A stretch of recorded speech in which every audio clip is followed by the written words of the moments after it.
Hello, this is Chef John from foodwishes.com with Mocha Chip Icebox Cake. That's right, instead of baking a cake in an oven, we're gonna make a cake in the refrigerator, which back in the days before electric appliances used to be called an icebox. And now that we've gotten that kitchen history lesson out of the way, let's go ahead and get started on making one of the easiest and most delicious chilled desserts ever. And the first thing I'm gonna do is put a few dabs of butter on this round piece of parchment paper, which is going to help hold it in place in the bottom of this 9-inch springform pan. And you only have to do this if you're going to eventually flip this over and the bottom is going to be the top, which I wasn't sure if I was going to do or not, but I wanted to play it safe. But anyway, the real point is, this is the best size and type of pan to make your cake in. And once that's set, we can move on to our mocha filling.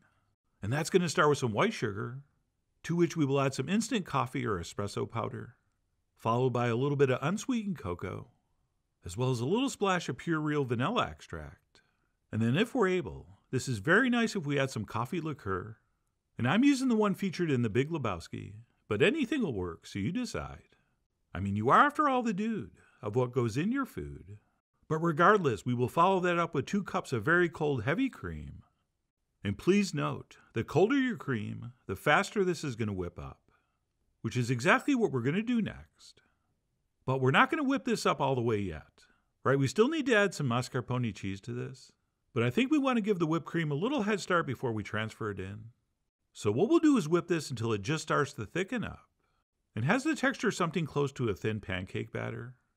And once we do get it to about this stage, we will stop and we will transfer in what is basically a very rich Italian cream cheese, which reminds me, yes, you can use cream cheese instead.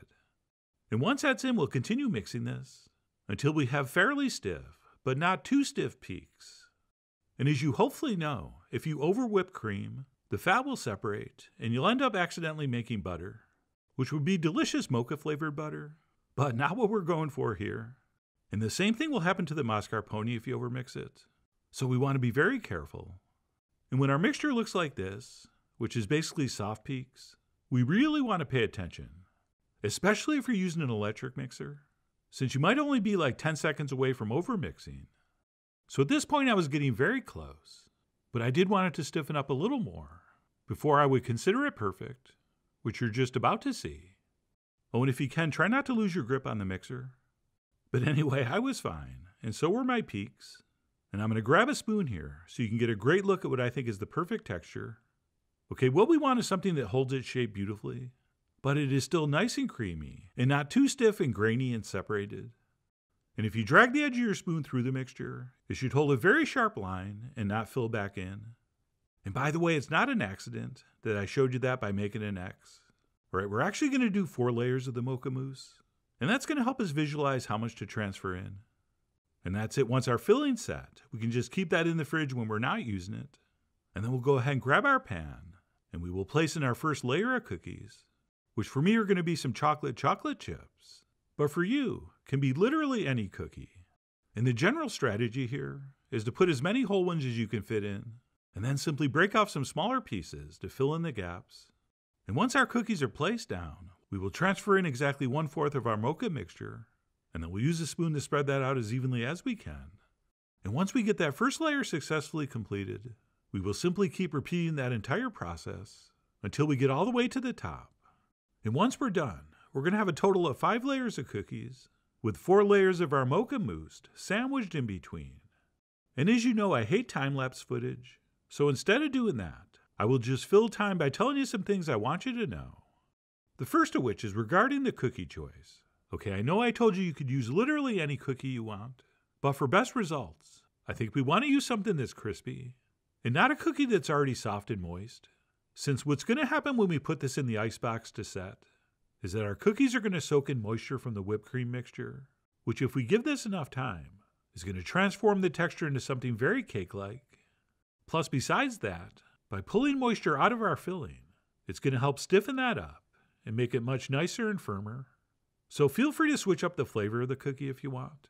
But no matter what you decide to go with, it really is a big advantage if it's crispy when you start. Oh, and it's not a bad idea as we build these layers up to give those cookies a little bit of a pressing down. And then the other key piece of information I want to pass along is that you can change up how many layers you do Right, 5 layers of cookies and 4 layers of filling is pretty much the max.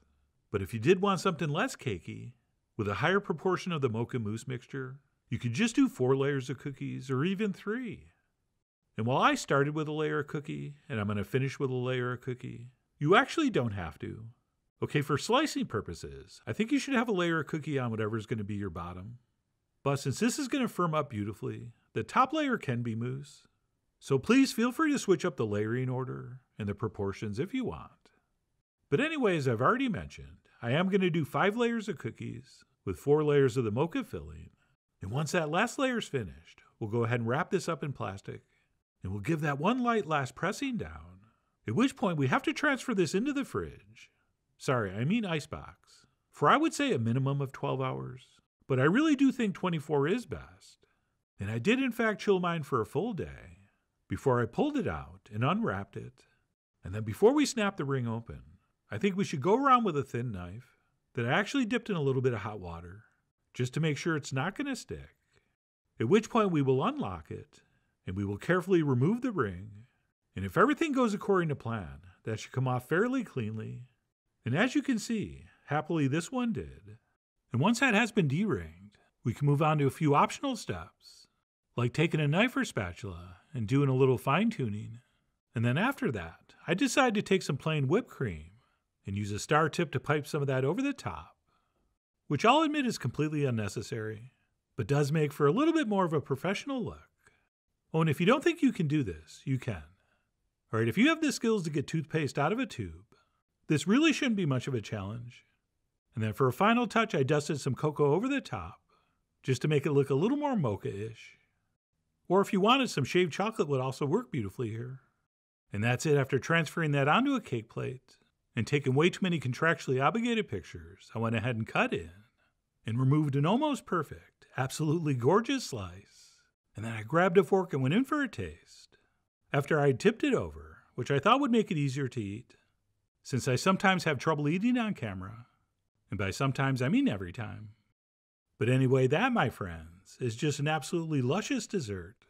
And it is quite amazing what happens to the texture of those cookies that started off all crispy and crunchy. But thanks to them sitting for 24 hours in that moussey mixture, they've taken on a texture almost identical to a beautiful moist chocolate cake. But the chocolate chips in the cookies do not get softer. So what we end up with here is an irresistible textural combination of moist cake, our creamy mocha mousse, and then the bite of those firm chocolate chips. And when you put all those together, this really is difficult to stop eating. So to summarize, I loved everything about this. And even if you don't make this cake, at least by watching this video, you now finally understand why your grandmother used to yell at you to close the icebox, that you're letting all the cold air out. But whether this is made in an actual icebox or a modern refrigerator, it's a very simple recipe that everybody loves, which is why I really do hope you give this a try soon. So please follow the links below for the ingredient amounts, a printable written recipe, and much more info as usual. And as always, enjoy.